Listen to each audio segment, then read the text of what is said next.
Assalamualaikum warahmatullahi wabarakatuh. Para kaum muslimin yang dirahmati oleh Allah, jumlah putra dan putri Rasulullah Sallallahu Alaihi Wasallam adalah 7 orang.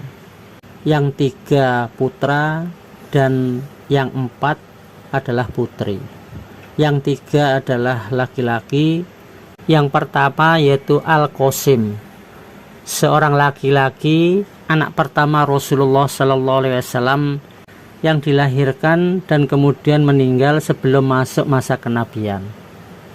Maksudnya masa sebelum Rasulullah diberi wahyu oleh Allah, belum menjadi nabi. Ketika meninggal itu Al-Qasim ini masih berusia 2 tahun. Kemudian yang kedua yaitu Abdullah, putra Nabi Muhammad SAW yang terkenal juga disebut-sebut sebagai At-Thayyib dan At-Thahir. Abdullah ini lahir ketika Muhammad telah diangkat menjadi nabi. Namun ada pula yang mengatakan dia lahir saat Muhammad belum diangkat sebagai nabi. Kemudian yang ketiga yaitu Zainab, anak perempuan Rasulullah SAW yang tertua, melahirkan anak yang bernama Ali dan Yahya, yang keduanya juga meninggal waktu masih kecil. Kemudian yang keempat yaitu Ruqayyah, putri Rasulullah SAW yang diperistri oleh Utsman bin Affan. Ruqayyah ini melahirkan seorang anak yang bernama Abdullah. Ruqayyah wafat pada hari ketika Zaid bin Harisah menyampaikan berita gembira tentang kemenangan kaum muslim dalam pertempuran Badar.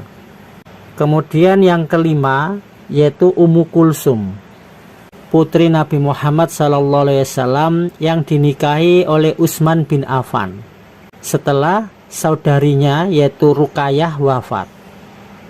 Ummu Kulsum ini wafat pada bulan Sya'ban tahun 9 Hijriah tanpa memiliki anak.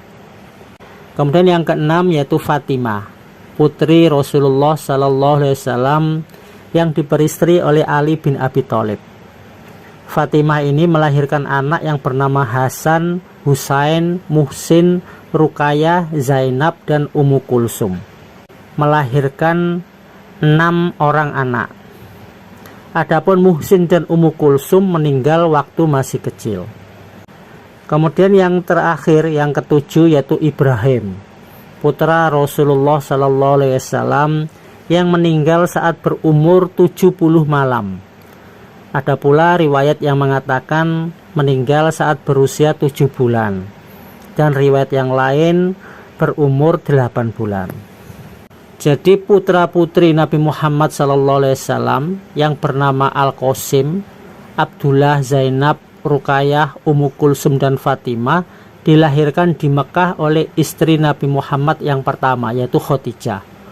Jadi 6 putra-putri Nabi Muhammad yaitu Al-Qasim, Abdullah, Zainab, Ruqayyah, Ummu Kulsum, dan Fatimah dilahirkan oleh Khadijah, istri Rasulullah yang pertama. Semua putri Rasulullah SAW pernah mengalami masa kenabian, masuk Islam, dan turut berhijrah di Madinah. Sedangkan yang putra Nabi yang bernama Ibrahim dilahirkan di Madinah oleh istri Nabi yang bernama Maria Al-Qibtiyah, orang Mesir. 6 orang anak Nabi yaitu Al-Qasim, Abdullah, Zainab, Ruqayyah, Ummu Kulsum, dan Ibrahim meninggal saat Nabi masih hidup. Sedangkan Fatimah wafat yang paling akhir, yaitu wafat 7 bulan setelah wafatnya Rasulullah SAW. Dari beberapa riwayat di atas tadi, 3 orang putra Nabi, putra yang laki-laki yaitu Al-Qasim, Abdullah, dan Ibrahim, semuanya meninggal ketika masih kecil, sehingga keturunan Rasulullah SAW diteruskan lewat anak perempuan beliau. Ini karena Nabi Muhammad SAW telah ditetapkan oleh Allah sebagai nabi yang terakhir. Jadi karena nabi itu, Nabi Muhammad SAW ini adalah nabi yang terakhir, rasul yang terakhir, penutupnya para nabi, Seandainya putra Rasulullah itu nanti tumbuh dewasa, maka mereka hanya akan menjadi orang biasa dan tidak akan bisa menjadi nabi. Padahal seperti yang kita ketahui, hampir semua nabi-nabi yang dahulu mempunyai putra-putra yang juga akhirnya beberapa di antaranya menjadi nabi. Seperti contohnya Nabi Ibrahim yang punya anak yaitu Nabi Ismail dan Nabi Ishak. Nabi Yakub contohnya punya anak yaitu Nabi Yusuf. Contohnya lagi Nabi Daud punya anak yaitu Nabi Sulaiman, dan seterusnya. Untuk itulah Allah mewafatkan putra-putra Rasulullah SAW sejak kecil. Agar apa? Agar kehormatan dan keutamaan Nabi Muhammad sebagai pemimpin atau penghulu para nabi dan rasul, atau istilahnya Sayyidul Anbiya wal Mursalin, tetap terjaga.